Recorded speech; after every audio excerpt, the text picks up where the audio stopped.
Yasir star नाल कर दे ने प्यार यासिर इन्हां नू गल नाल लाया। अस्सलाम वालेकुम।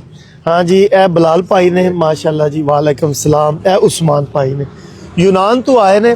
बिलाल भाई 12 साल बाद जड़ा है ना पाकिस्तान आए ने और मेरी चेन का हिस्सा ने। बेशुमार हैं, दिल खोल के लोगों की खिदमत करते हैं और उन्हों की हेल्प करते हैं। पहलू जी सिंगर साहब को जाखन दे, अगू फिर मैं तुहानू दसना। उस्मान ते बिलाल यासिर दे यार यासिर सटार नाल कर दे ने प्यार यासिर इन्हां नू गल नाल लाया गल नाल लाया। टिकटॉक ते यासिर अली बड़ा छाया टिकटॉक ते यासिर अली बड़ा छाया। वाह जी वाह, मशहूर कर दियो जी इनू। अच्छा जी, ए बिलाल भाई ने इन्हां दा तारफ ए करावां दा यूनान बाई बोन दोवें भाई ना यूनान तो ही ने, ठीक है ना।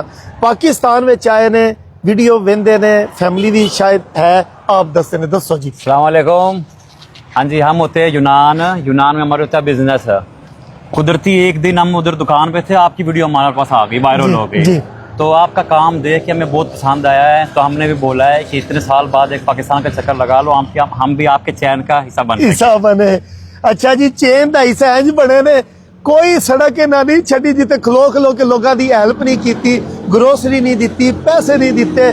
मैं पियाना के एक बारी सरगोदा देने जी माशाल्लाह गनी पार्क ने फैमिली सारी इन्हां दी बाहर ही होंदी है। दोवें भाई ने जुड़वा इंज ही आखना इंग्लिश विच की आख सकते ट्विंस।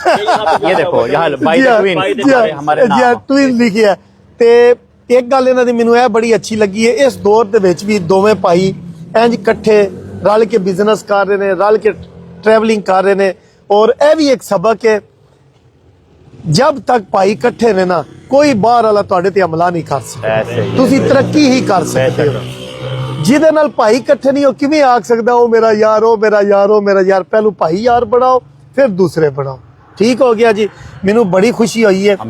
कल जिस वक्त तुसी मिल के गए हो ना, ते मेरे नाल पहलों तुसी निकले हो ना, तुसी ते खलो के लोगों की हेल्प करते सो। मैं तुहानूं वेखिया सी, इस वजह तो मैं चाहया कि अज तुहाडी खिदमत करिए, आइए मुलाकात करिए, बहुत अच्छा लगा। हमें भी ਇਹਦੇ ਥਰੂ ਤੁਸੀਂ ਲੋਕਾਂ ਨੂੰ ਕੀ ਆਖੋ ਦੇ ਚੇਨ ਦੇ ਬਾਰੇ ਵਿੱਚ ਆਪਣੇ ਆਪਣੇ ਇਲਾਕੇ ਦੇ ਵਿੱਚ अपनी मेहनत की कमाई नाल लोगों की हेल्प करो। ऐसे ही हम यही बोलते हैं। मेरे पास जो सारे बंदे काम करते हैं यूनान में, ज्यादातर होते हैं पाकिस्तानी, कि तुम भी सही हमारे पास काम कर रहे हो, पैसा निकाल रहे हो, तुम भी अपने अपने गांव में जितना हेल्प कर सकते हो ढूंढो, किसको जरूरत है, कि कौन जरूरतमंद है, शायद कोई सी बच्चे अपने अपने इलाके में बंदे को पता होता है ए जरूरतमंद है, दूसरे इलाके में करो, बिल्कुल करो।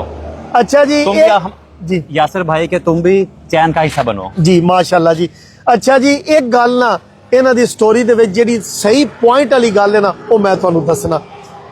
2012 विच पाकिस्तान एक बारी आए ने, हुण आए ने, उत्थे दी पैदाइश है। इहदे बावजूद अपने मुल्क नाल मुहब्बत, जज्बा और लोगों की खिदमत करन दा जज्बा, अगर परदेसियां विच इन्ना ज्यादा मुल्क नूं नहीं भुल्ले, इत्थे रह के असी साडे विच क्यों घट है।